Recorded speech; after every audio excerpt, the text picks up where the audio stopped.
Hello dear student. मैं हूं आपका दोस्त अमित और आज मैं आप लोगों को सॉल्यूशन कराने वाला हूं क्लास 10th का जो विज्ञान सब्जेक्ट है उसका ऑब्जेक्टिव। ठीक है, तो ये हम करने वाले हैं बहुत ही अच्छे तरीके से।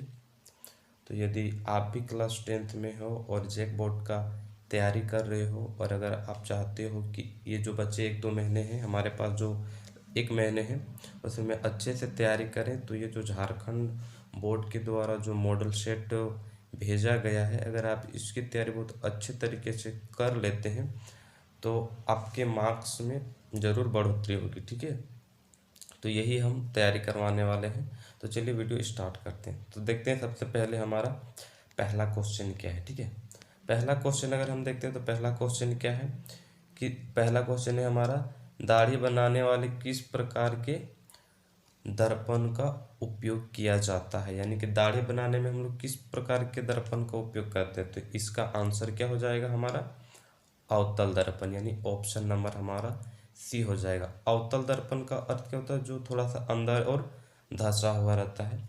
तो जब हम दाढ़ी बनाते हैं तो हम लोग थोड़े हल्के धंसे हुए दर्पण का यूज करते हैं। ठीक है, उसके बाद हमारा जो है नेक्स्ट क्वेश्चन है, क्वेश्चन नंबर 2 क्या है, गोल्य दर्पण में फोकस दूरी एवं वक्रता त्रिज्या के बीच का संबंध क्या होता है। तो आपको पता होगा गोल्य दर्पण कैसा होता है। तो देखे होंगे जैसे कि क्या है, एक प्रकार का गोल्य दर्पण है। तो फोकस, तो जब आप इसको जब आप ड्रॉ करोगे तो ये जो होता है, ये क्या होता है हमारा फोकस होता है, और यहाँ से यहाँ तक पूरे को हम लोग बोलते हैं रेडियस बोलते हैं। ठीक है, यहाँ से यहाँ जो वक्रता, ये जो हमारा केंद्र होता है वक्रता केंद्र, वहाँ से लेके इस यहाँ तक बोलते हैं हम इसको त्रिज्या, और ये होता है फोकस। यानी कि देखोगे तो फोकस क्या त्रिज्या का आधा होता है। ठीक है, इसलिए हमारा इसका जो आंसर हो जाएगा वो क्या हो जाएगा, एफ इज इक्वल टू क्या हो जाएगा, R/2, यानी कि हमारा ऑप्शन नंबर बी। ठीक है, F is equal to R/2 होगा या R is equal to 2F हो जाएगा। ठीक है, उसके बाद हमारा अगला क्वेश्चन देखते हैं, क्वेश्चन नंबर 3। क्वेश्चन नंबर 3 क्या कहता है, प्रकाश के अपवर्तन की क्रिया में कौन सी भौतिक राशि अपरिवर्तित रहती है। देखिए सबसे पहले प्रकाश का अपवर्तन, यानी कि जब अपवर्तन क्या होता है, जिसमें से दो मीडियम होता है। ठीक है, जैसे कि ये क्या है, अगर ये मीडियम ए है और ये मीडियम बी है, और कोई लाइट आता है जो मीडियम ए से जब बी में आता है तो ये थोड़ा सा परिवर्तित हो जाता है। ठीक है, ये इधर परिवर्तित हो जाएगा, ये इधर परिवर्तित होता है। तो वही कह रहा है कि कौन सा भौतिक अपरिवर्तित होती है। तो इसका जो आंसर हो जाएगा वो हो जाएगा ऑप्शन नंबर ए, यानी कि आवृत्ति। आवृत्ति कभी भी परिवर्तित नहीं होती है, यानी कि अब परिवर्तित रहती है। ठीक है, उसके बाद हमारा जो नेक्स्ट क्वेश्चन क्या है, क्वेश्चन नंबर 4 क्या कहता है, 1 मीटर फोकस दूरी वाले उत्तल लेंस की क्षमता क्या होगी। तो देखो आपको पता होगा कि जो एक फॉर्मूला होता है P is equal to 1/f, यानी पावर इज इक्वल टू क्या होता है फोकल लेंथ, 1/फोकल लेंथ। ठीक है, तो अगर 1 मीटर का फोकस दूरी होगा तो क्षमता क्या होगा। तो अगर हम एफ की जगह अगर हम रख देते हैं, अगर इस एफ की जगह हम 1 रखते हैं तो हमारा पावर क्या हो जाएगा। अब देखिए उत्तल लेंस में हमेशा पॉजिटिव रहता है एफ, तो ये पॉजिटिव हो जाएगा, तो F P is equal to क्या हो जाएगा 1/1, यानी कि 1 हो जाएगा। तो इसका आंसर क्या हो जाएगा, ऑप्शन नंबर बी, क्योंकि फोकल लेंथ जो होता है उसको डायोप्टर, यानी पावर को हम लोग किससे सूचित करते हैं, डायोप्टर से, इसलिए हमारा आंसर क्या हो जाएगा ये 1D। ठीक है, अब हमारा नेक्स्ट क्वेश्चन है क्वेश्चन नंबर 5। तो क्वेश्चन नंबर 5 क्या है, तो 4D क्षमता वाले अवतल लेंस की फोकल दूरी क्या होगी। तो अभी हम देखें क्या निकालना फोकल दूरी, तो अगर P is equal to 1/f होता है तो F इज इक्वल टू क्या हो जाएगा 1/p होगा। तो जब 1/p होगा तो 1 कितना हो जाएगा, 1 हमारा 4 हो जाएगा। तो 1/4 का वैल्यू कितना होता है, 1/4 का वैल्यू होता है हमारा 0.25। ठीक है, तो 0.25 क्या आएगा, ये आ जाएगा आपका मीटर में। ठीक है, तो जब 0.25 को जब आप सेंटीमीटर में बदलोगे तो 0.25 को जब आप, चूँकि ये क्या है 0.25 मीटर में था, उसको सेंटीमीटर में सारा दिया हुआ है, यहाँ दिया हो ना सारा, तो सेंटीमीटर बदलने के लिए उसको हमको 100 से इंटू करना होगा। तो जब आप यहाँ पे 25 होगा, जब 0.25 मीटर को जब आप 100 से इंटू करोगे तो आपका जाएगा 25 सेंटीमीटर, यानी कि 25 सेंटीमीटर कहाँ दिया हुआ है, तो ऑप्शन नंबर बी, जो ऑप्शन नंबर बी है वहाँ पे हमारे क्या दिया है 0. ठीक है, तो वाला हमारा 0.25 सेंटीमीटर 5 का हो जाएगा। अब अगला क्वेश्चन देखते हैं, क्वेश्चन नंबर 6। तो क्वेश्चन नंबर 6 क्या कहता है, वाहन के अग्रदीपों में किस दर्पण का उपयोग किया जाता है। तो जो अग्रदीप होते हैं, तो आप देखोगे ध्यान से, तो आगे जो बल्ब रहता है ना, उसको अगर ध्यान से देखो तो उसके पीछे साइड, जैसे एक जगह ऐसे बल्ब रहता है, ऐसे ऐसे बल्ब रहता है, अंदर साइड अगर आप उसको ऐसे देखोगे बल्ब यहाँ रहता है, तो ये जो है ना हल्का सा पूरा लाइटिंग वाला रहता है, दर्पण टाइप का लाइट देता है। तो अंदर साइड वो क्या रहता है, वो धंसा हुआ रहता है। तो किस टाइप का दर्पण का उपयोग किया जाता है, तो अवतल दर्पण का उपयोग किया जाता है। किस टाइप का दर्पण का उपयोग किया जाता है, तो अवतल दर्पण। ठीक है, तो ऑप्शन नंबर ए हो जाएगा। ठीक है, अब देखते हैं क्वेश्चन नंबर 7। मानव नेत्र के जिस भाग पर किसी वस्तु का प्रतिबिंब बनता है वो क्या है, यानी कि कहाँ पे हमारा प्रतिबिंब बनता है। तो ये जो होता है ये दृष्टि पटल पे बनता है। कहाँ पे, दृष्टि पटल पे बनता है। जब आप ऐसे आँख देखोगे तो हमारा जो ऐसे इधर आता है ना, इधर होता है दृष्टि पटल। तो जब हमारा प्रतिबिंब कहाँ पे बनता है, यहीं दृष्टि पटल पे बनता है। ठीक है, अब क्वेश्चन नंबर 8, क्वेश्चन नंबर अब हम 8 की ओर देखते हैं। तो क्वेश्चन नंबर 8 क्या कहता है, सामान्य नेत्र का दूर बिंदु क्या है। तो सामान्य नेत्र का जो दूर बिंदु क्या होता है, तो वो अनंत होता है, और अगर उसका नज़दीक बिंदु पूछा जाए तो 25 सेंटीमीटर। ठीक है, अब क्वेश्चन नंबर 9 क्या है, नेत्र में जाने वाले प्रकाश की मात्रा का नियंत्रण कौन करता है। तो इसका जो नियंत्रण होता है वो कौन करता है, तो परितारिका। जो परितारिका होता है वो प्रकाश, आँख में जाने वाले प्रकाश का नियंत्रण करता है। कि जैसे देखिए, आप सुबह सुबह उठते हैं तो आप अचानक रोशनी से आपका आँख चौंधिया जाता है, यानी कि फिर वो आँख क्या करता है, जो परितारिका होता है उसको कम करता है। तो आप देखते हैं कि आपका आँख क्या होता लगता है, थोड़ा थोड़ा बंद होने लगता है, आप बंद कर देते हो। तो इसका नियंत्रण कौन करता है, परितारिका। तो हमारा 9 का आंसर हो जाएगा सी, परितारिका। 10 है, मानव नेत्र में प्रतिबिंब की प्रकृति क्या होती है। तो हमारे आँख का प्रकृति क्या होता है, वो उसका जो प्रकृति होता है वो क्या होता है, उल्टा और वास्तविक होता है। उल्टा और वास्तविक। तो आप देखोगे कि जब आप कभी आईना वगैरह में देखोगे तो आपको पता चल जाएगा कि आप कभी दाएं हाथ उठाओगे तो आपका वो हाथ उधर से बाएं साइड से उठता है, होता है ना ऐसा। तो इसका जो प्रकृति क्या होता है, वास्तविक होता है, रियल इमेज बनता है, लेकिन कैसा, उल्टा बनता है, इन्वर्टेड करके। ठीक है, उसके बाद हमारा जो क्वेश्चन नंबर 11 है, 11 क्या कहता है कि 1 किलो वाट निम्न किसकी इकाई है। तो इस ये जो किसका इकाई होता है, तो ये ऊर्जा, ऊर्जा जो होता है भौतिक राशि, उसका इकाई होता है 1 किलोवाट। ठीक है, तो इसका 11 का जो आंसर हो जाएगा क्या हो जाएगा, ऊर्जा। और 12 देखते हैं, कूलम किसका SI मात्रक है। तो कूलम जो होता है वो किसका SI मात्रक होता है, विद्युत आवेश का। तो विद्युत आवेश का SI मात्रक क्या होता है, कूलम।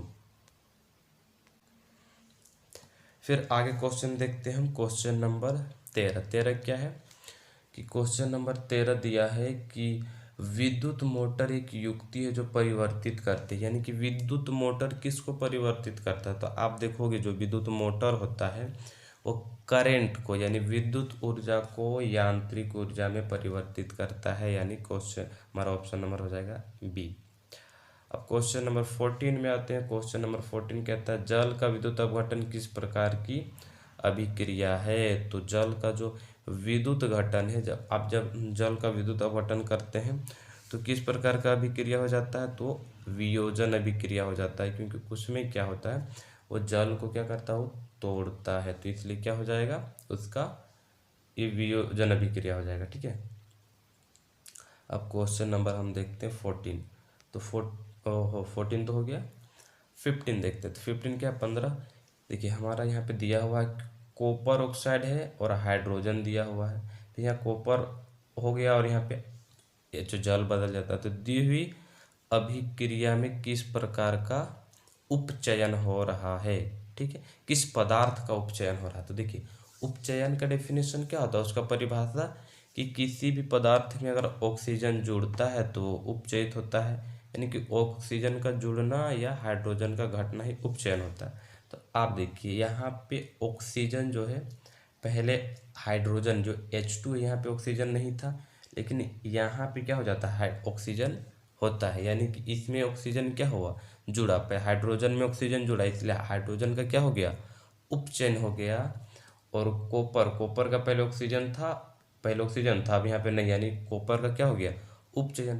तो हमारा चूंकि क्वेश्चन में उपचयन पूछा, इसलिए उपचयन किसका हुआ, तो H2 का हो गया, यानी हाइड्रोजन का, इसलिए इसका आंसर हो जाएगा हाइड्रोजन। ठीक है, अब आते हैं नेक्स्ट क्वेश्चन, हमारा है 16वां क्वेश्चन कि दिए गए चित्र में किस प्रकार की अभिक्रिया हो रही है। तो 16 क्वेश्चन कहता है, तो देखिए यहाँ पे क्या दिया है, कॉपर सल्फेट। तो कॉपर सल्फेट को आप देखें तो कॉपर सल्फेट CuSO4, आप इसको लिखते हो कॉपर सल्फेट प्लस क्या है, फेरस है, लोहे का कील, यानी Fe।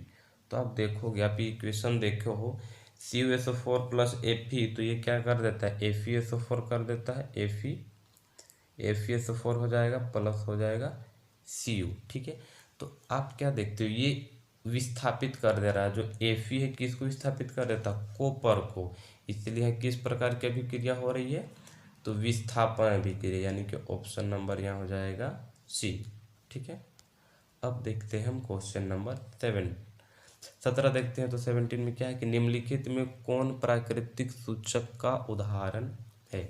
तो प्राकृतिक सूचक कौन है भाई, तो यहाँ पे जो देखो ऑप्शन नंबर सी क्या है, लिटमस पत्र। तो याद रखना है कि लिटमस पत्र जो होता है एक प्रकार का प्राकृतिक सूचक होता है। अब देखते हैं क्वेश्चन नंबर हमारा जो 18 है, क्या कहता है, किसी विलयन ना क्या लिखा, विलयन का जो pH मान 10 है वो निम्न में क्या है। देखिए, तो आपको याद होगा कि जब आप इस सारणी को आप जब देखते हो, यहाँ 1 रहता है, यहाँ क्या रहता है 7, और यहाँ पे 14। जो 7 से जिसका वैल्यू कम होता है वो क्या होता है, वो होता है हमारा अम्ल होता है, और जो 7 होता है वो उदासीन होता है, और जो 7 से ज़्यादा होता है उसको हम कहते हैं क्षार। तो चूंकि यह 7 से ज़्यादा है, इसलिए इसका वैल्यू क्या हो जाएगा, ये क्या होगा, इसका आंसर क्षार। तो ये हो जाएगा हमारा क्षार। ठीक है, अब हम देखते हैं क्वेश्चन नंबर 19। तो क्वेश्चन नंबर 19 देखते हैं कि 19 क्या है। ठीक है, तो दिए गए चित्र क्या सूचित करता है। तो दिए गए चित्र जो, आप जब ऐसा चित्र देखोगे तो इसका अर्थ समझ जाइएगा कि ये क्या कह रहा है। जो दिया गया चित्र है वो कहता है कि सांद्र अम्ल जो होता है, जो भी किसी प्रकार का सांद्र अम्ल तथा क्षार वाले बर्तन का चेतावनी का ये क्या होता है, ये चिन्ह होता है। जहाँ भी ऐसा चिन्ह देखिएगा इसका मतलब क्या होता है, वहाँ पे एसिड रहता है। ठीक है, अब क्वेश्चन नंबर हम 20 देखते हैं। तो क्वेश्चन नंबर 20 क्या है, इमली में कौन सा अम्ल पाया जाता है। तो इमली में टार्टिक अम्ल पाया जाता है। अगला क्वेश्चन क्या है, कौन अधातु कमरे के ताप पर द्रव अवस्था में पाया जाता है। तो हम सब जानते हैं कि इसका आंसर क्या होगा, ब्रोमीन, यानी जो ब्रोमीन एक ऐसा धातु है जो कमरे के ताप पर द्रव अवस्था में पाया जाता है। 22 का क्या है, निम्नलिखित में किस पदार्थ का उपयोग अग्निशामक बनाने के लिए किया जाता है। तो इसका आंसर हो जाएगा बी, यानी कि हाइड्रोजन बाइकार्बोनेट। ठीक है, इसका आंसर क्या हो जाएगा बी। ठीक है, अब हम देखते हैं 23। तो हम आधुनिक लिखा हुआ 23 क्वेश्चन नंबर, आधुनिक अवसान किस आधार पर है। तो हम लोग सभी को पता है किस पे आधार पर है, परमाणु संख्या के आधार पर। ठीक है, हम 24 देखते हैं। 24 क्या है, निम्नलिखित में कौन धातु सबसे अधिक अभिक्रियाशील है। तो कौन सा धातु है, तो हम सबको पता है क्या, कौन सा धातु, पोटेशियम। उसके बाद है हमारा क्वेश्चन नंबर जो 25 है कि पृथ्वी की ऊपर पट्टी में प्राकृतिक रूप से पाए जाने वाले तत्व या यौगिक को क्या कहते हैं। तो उसको हम कहते हैं खनिज। अगला क्वेश्चन क्या है, प्रोपेनॉल में कौन अभिक्रियाशील समूह मौजूद है। तो प्रोपेनॉल में कौन सा अभिक्रियाशील मौजूद है, तो हो जाएगा अल्कोहल। ठीक है, इसका आंसर हो जाएगा अल्कोहल।